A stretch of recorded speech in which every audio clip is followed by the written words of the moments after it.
उत्तराखंड के मुख्यमंत्री पुष्कर सिंह धामी सोमवार को सरकारी हेलीकॉप्टर से लखीमपुर पहुंचे, जिसके बाद सीएम धामी ने करीब 12 बजे पिथौरागढ़ से लखीमपुर खीरी जिले के मकसूदपुर गांव के लिए हवाई उड़ान भरी। बता दें कि सीएम धामी ने बीजेपी की राष्ट्रीय उपाध्यक्ष व धौरहरा के सांसद और उत्तराखंड बीजेपी के सह प्रभारी के निज निवास पर आयोजित रामायण पाठ में हिस्सा लिया। उत्तराखंड की देवतुल्य जनता के सामने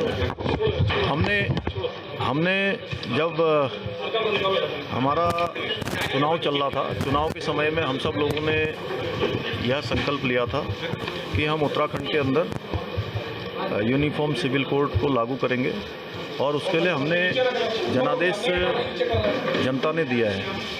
और नई सरकार के गठन होते ही हमने सबसे पहले अगर हमने कोई काम किया तो पहली बैठक में हमने रंजना प्रकाश देसाई सेवानिवृत्त न्यायाधीश उनकी अध्यक्षता में 5 सदस्यीय कमेटी बनाई है। वह कमेटी अपना काम कर रही है, लगातार बैठकें कर रही है, ड्राफ्ट बना रही है, जन संवाद कर रही है, स्टेक होल्डरों से बात कर रही है।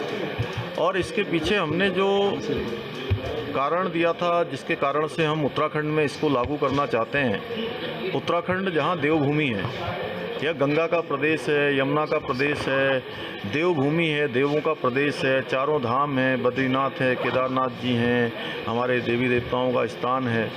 और प्रत्येक परिवार से कोई न कोई सेना के अंदर अपनी सेवाएं देता है।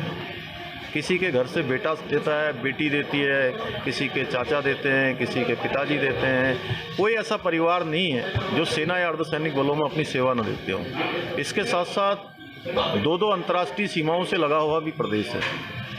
तो ये हमने उत्तराखंड की जनता के सामने रखा था। उत्तराखंड की देवतुल्य जनता ने हमको मैंडेट दिया और हम उस पर काम आगे कर रहे हैं, तेज़ी से सबके सुझाव भी ले रहे हैं और जल्द ही हमारा ड्राफ्ट बनकर तैयार हो जाएगा और उत्तराखंड की सरकार इसको लागू करने की दिशा में आगे बढ़ेगी। ट्रांसफर रोके गए हैं सर आपके द्वारा?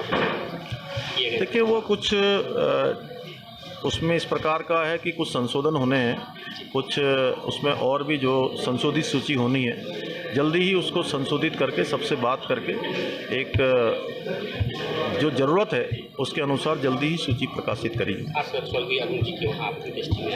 मैं स्वर्गीय अरुण जी को मैं अपनी श्रद्धांजलि व्यक्त करता हूँ। उन्होंने इस क्षेत्र में बहुत सारी चीज़ों को आगे बढ़ाने का काम किया, जन सरोकार के मुद्दों को उठाने का काम करा।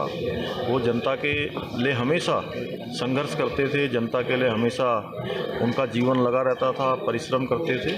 और अब उनको आज के अवसर पर श्रद्धांजलि है, मैं उनको श्रद्धांजलि देता हूं। और यह भी चूँकि उनके श्रद्धांजलि के अवसर पर यहाँ पर बहुत शुभ कार्य रामचरितमानस का हो रहा है, ऐसे समय में जहाँ पर रेखा जी जो इस क्षेत्र की सांसद हैं, उन्होंने उनके